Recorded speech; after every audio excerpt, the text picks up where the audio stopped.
Bienvenue dans cette vidéo qui présente donc les variations des fonctions de degré 3. Donc c'est une application à la dérivation. Pour plan d'étude, on calculera f' de x, ensuite on étudiera son signe, on en déduira les variations de f, puis on fera une lecture graphique.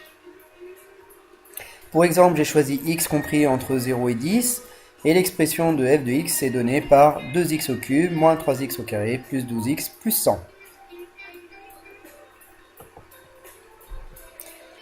Premier travail consiste à calculer donc la dérivée d'une somme est la somme des dérivées, donc on dérive terme à terme.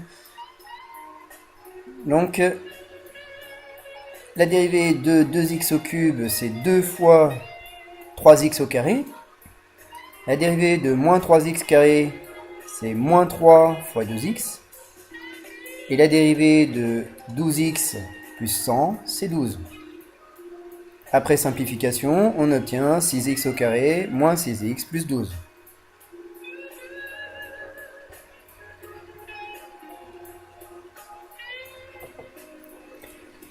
La détermination du signe de f' de x, donc on va étudier le signe de cette expression qui revient à écrire 6 facteurs de x carré moins x plus 2.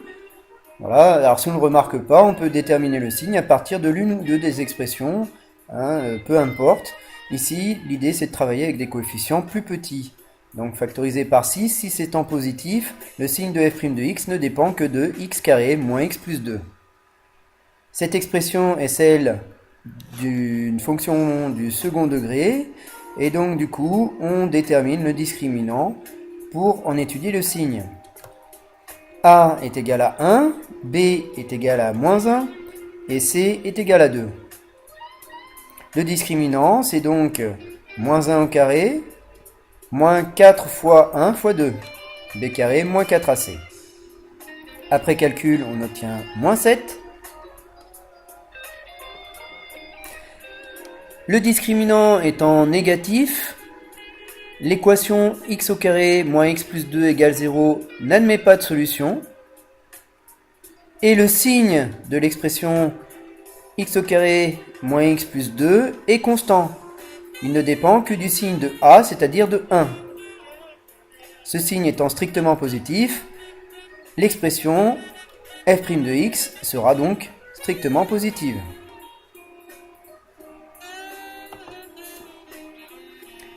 En résumé, on vient de trouver que f' de x est positive pour tout x, entre 0 et 10.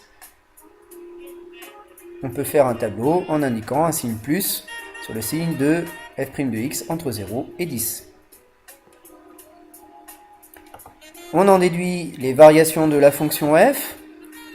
Si f' de x est positif entre 0 et 10, f est croissante entre 0 et 10.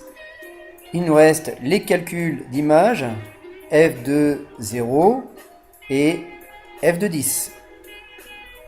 On reprend l'expression de f de x. Après calcul, on trouve 100 et 1020.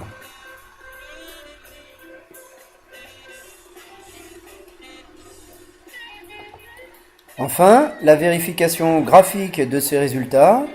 On peut ici remarquer en noir f' et en rouge f. F' sera toujours positive, elle est placée toujours, sa courbe est toujours placée au-dessus de l'axe des abscisses, et f est toujours croissante.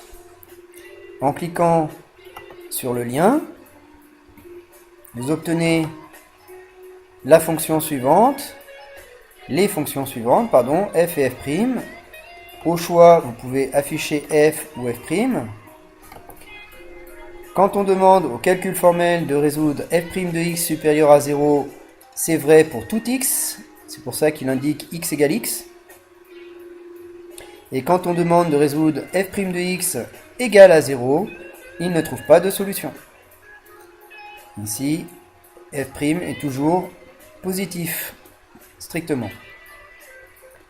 Et on en déduit donc les variations de f, c'est-à-dire strictement croissante sur l'intervalle 0,10,